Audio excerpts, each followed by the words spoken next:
বাঁধাকপি সয়াবিন দিয়ে রান্না দেখো। ধুয়ে কেটে এখানে ভাবিয়ে নিয়েছি। এখানে নিরামিষই, এখানে টমেটো, আদা, কাঁচা লঙ্কা আর সয়াবিন। এখানে দেখতে পাচ্ছ তেলটা গরম হয়ে গেছে, এবার সয়াবিনটা দিয়ে দেবো।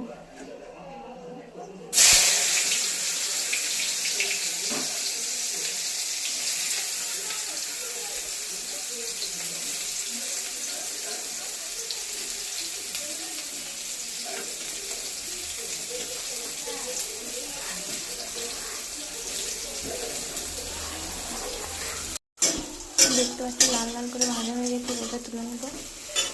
গরম হয়ে গেছে, এখানে দিয়ে দিয়েছি জিরে ফোড়ন।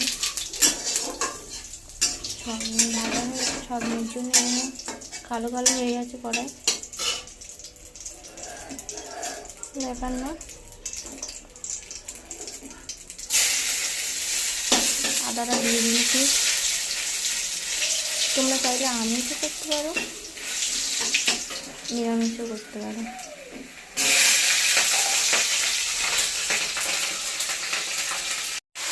এখানে বাঁধাকপিটা দিয়ে দিয়েছি, এক চামচ, দু চামচ দিয়ে দিলাম পরিমাণ মতো, আর অল্প একটু দিলাম লবণ।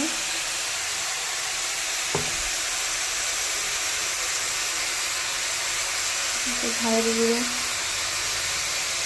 2 চামচ, ঝালের গুঁড়ো আর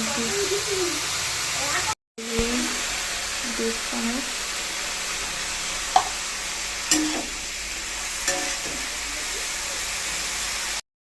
সয়াবিনটা তুলে দেবো,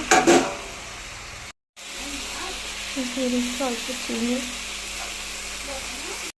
দেখতেই পাচ্ছি এখানে হয়ে গেছে।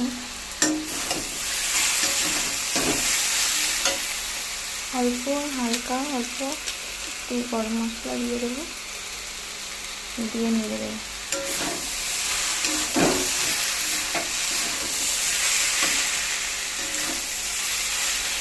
তো গাইস এখানে লাগিয়ে নিয়েছি সয়াবিন দিয়ে বাঁধাকপি, হয়ে গেছে। তোমরা ওরকম করে টেস্ট করে দেখো কেমন খেতে হয়। বাই বাই, আবার আসবে পরে অন্য ভিডিও নিয়ে। তো সব বাই।